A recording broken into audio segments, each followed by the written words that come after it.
జూలైలో స్థానిక ఎన్నికలు ఇది ఊరించుకుంటూ వస్తాను. మొన్న డిసెంబర్ నుంచి మొదలు పెడితే ఇదే వార్త, ఇదే పేపర్లో, మిగిలిన పేపర్లో రెగ్యులర్గా ఇదే వస్తున్నది. జనవరి అన్నారు, ఫిబ్రవరి అన్నారు, మార్చి ఎలక్షన్స్ అన్నారు, ఏప్రిల్లో మార్చిలో మళ్ళీ 10th ఇంటర్ ఎగ్జామ్స్ అన్నారు. సో దీని గురించి ఇంకా చూద్దాం, ఎందుకంటే అన్ని రెడీ చేసిండ్రు, ఓటర్ జాబితా కూడా రెడీ అయింది. మరి జూలైలో స్థానిక ఎన్నికలు, ముందుగా జెడ్పీటీసీ, ఎంపీటీసీ ఎలక్షన్స్, ఆ తర్వాత సర్పంచ్, మున్సిపల్ ఇంకా నిర్వహణ పైన రాష్ట్ర సర్కారు సమాలోచనలు, పార్టీ నేతలకు అధినాయకత్వం సంకేతాలు, ఏర్పాట్లు చేస్తున్న నాయకులు. అప్పటి వరకు బీసీ రిజర్వేషన్పై స్పష్టత అంట. సో మొత్తానికైతే ఫస్ట్ జెడ్పీటీసీ, ఎంపీటీసీ ఎన్నికలు ఉంటాయి. దీని తర్వాత సర్పంచ్ ఎన్నికలు, వార్డు మెంబరు, తర్వాత మున్సిపల్ ఎన్నికలు ఉంటాయంట. చూద్దాం.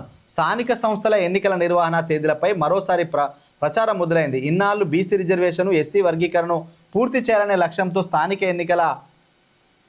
ఎన్నికలను తాత్కాలికంగా వాయిదా వేశారు. ఈ రెండింటికి ఇటీవల రాష్ట్ర ప్రభుత్వం చట్టబద్ధత కల్పించింది. అసెంబ్లీలో బీసీ, ఎస్సీ వర్గీకరణ బిల్లులను ప్రవేశపెట్టి ఆమోదించారు.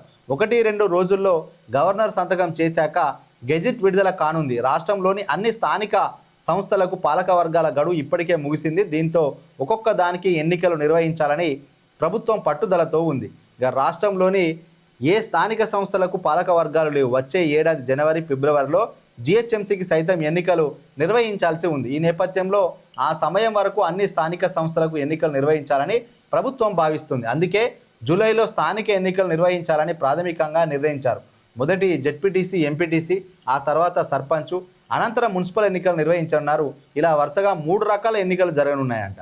సో ఇక్కడ వాస్తవానికి చెప్పాలంటే గతంలోనే ఎన్నికలు పెడదామని నవంబర్ నుంచి అనుకుంటూ వస్తున్నారు.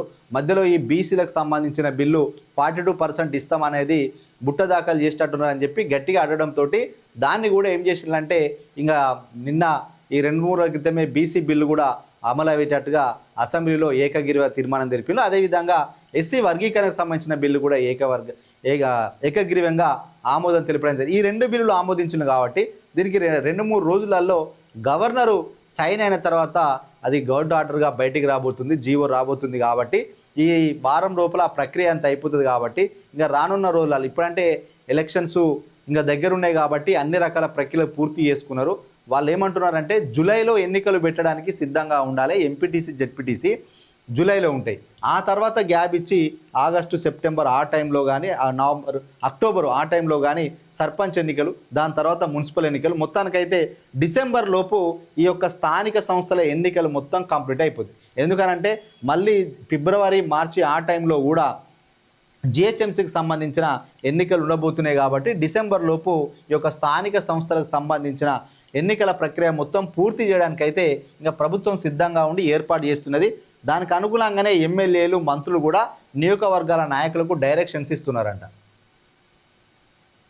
సో ఇప్పటికైనా మరి చాలామంది యువకులు, చదువుకున్న విద్యావంతులు ఎవరైనా ఉంటే స్థానిక సంస్థల ఎన్నికల్లో పోటీ చేయాలనుకునే వాళ్ళు ఇప్పటి నుంచి ప్రజలతోటి మమేకం కావాలి, మంచి పనులు చేసుకోండి.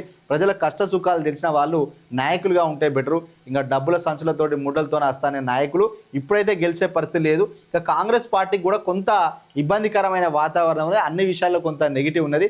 సో ఇప్పుడు ఇచ్చిన గవర్నమెంట్ ఉద్యోగాలతో కానీ, గవర్నమెంట్ ఇచ్చే సంక్షేమ పథకాలతో కానీ, రాజీవ్ యోగ వికాసంతో కానీ, ఇందిరా మిన్లతో కానీ కొంతవరకు ప్రభుత్వానికి పాజిటివ్ అయ్యే అవకాశాలు ఉన్నాయి. ఇప్పుడు పాజిటివ్ అయ్యే అవకాశాలు ఉన్న తరుణంతో ఎలక్షన్లు పెట్టడానికి రంగం సిద్ధం చేసిన అన్నట్టు కూడా కనిపిస్తుంది.